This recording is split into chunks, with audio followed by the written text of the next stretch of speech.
Chères Quinoises et Quinois, c'est un devoir de redevabilité que nous nous tenons sur ce plateau pour vous informer des activités réalisées du 22 au 29 avril 2024 au sein de l'Assemblée provinciale de Kinshasa. Il faut noter que l'Assemblée provinciale de Kinshasa a organisé 4 activités, à savoir jeudi 25 avril 2024, l'ouverture solennelle de la session de mars 2024 et au cours de cette séance, il y avait 2 points qui ont été inscrits à l'ordre du jour. Point 1, le discours du président du bureau définitif de l'Assemblée provinciale de Kinshasa, et il y avait le deuxième point, examen et adoption du calendrier des matières à traiter au cours de cette séance. Et s'il faut revenir sur le discours du président, il est question de préciser que ceci est conforme à l'article 77 de l'alinéa 1 de notre règlement intérieur et l'article 16.1 de la loi numéro 08/012 du 31 juillet 2008 portant des principes fondamentaux relatifs à la libre administration des provinces telles que modifiées et complétées par la loi numéro 03/06 du 22 janvier 2013. Et en ce qui concerne le discours du président, il faut signaler que le président a mis l'accent sur plusieurs aspects. Il a demandé aux députés provinciaux de faire les choses différemment pour cette mandature, de ne pas tomber dans les erreurs du passé où on a vu la crise qui a persisté entre les bureaux définitifs sortants et le gouvernement provincial.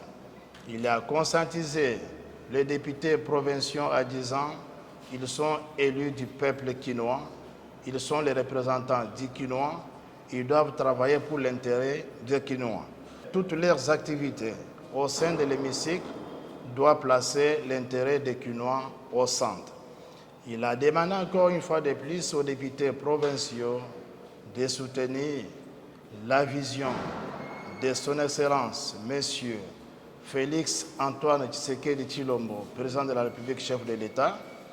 Ils ont encore une fois de plus demandé aux députés d'accompagner les autorités de tutelle en ce qui concerne l'insécurité qui règne dans notre capitale il y a très longtemps, et surtout pour lutter contre les phénomènes Kuluna.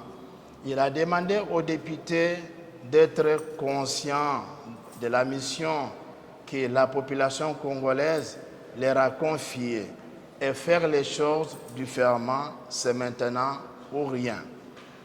Vendredi 26 avril 2024, il était question de la lecture des discours des candidats sénateurs, gouverneurs et vice-gouverneurs.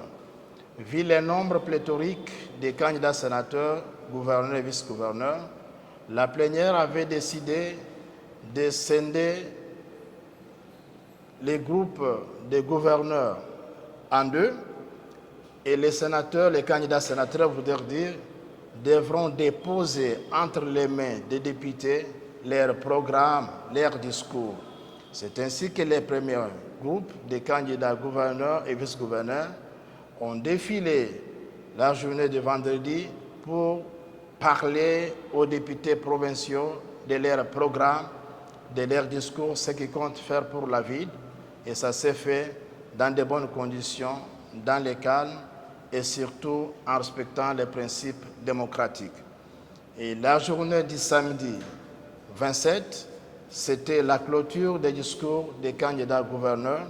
Une fois de plus, ça s'est fait dans de meilleures conditions, sans problème, sans qui que ce soit, sinon tout en respectant les principes démocratiques et surtout en respectant ce que l'organisation avait mis en place pour la lecture de leurs discours et surtout en ce qui concerne la présentation de leurs programmes. La journée du lundi 29 avril, c'était le jour J pour nous les députés où on devrait élire les sénateurs, voter aussi notre actuel gouverneur. Je crois qu'à ce jour, tous les Quinois connaissent les sénateurs de la ville de Kinshasa, le gouverneur qui va gérer la province pendant ce quinquennat. Laisse-moi vous dire que tout ça s'est passé dans une ambiance, en tout cas impressionnante, et tout ça s'est fait en direct. Il n'était pas question que la population se déplace ici à l'hémicycle pour vivre cela. Et chaque Quinois chez lui à la maison, il a vu comment les choses se sont déroulées dans toute transparence, dans toute démocratie. Et voilà ce qui a été pour moi le compte rendu des activités réalisées par l'Assemblée provinciale de Kinshasa du 22 au 29 avril 2024. Je vous remercie.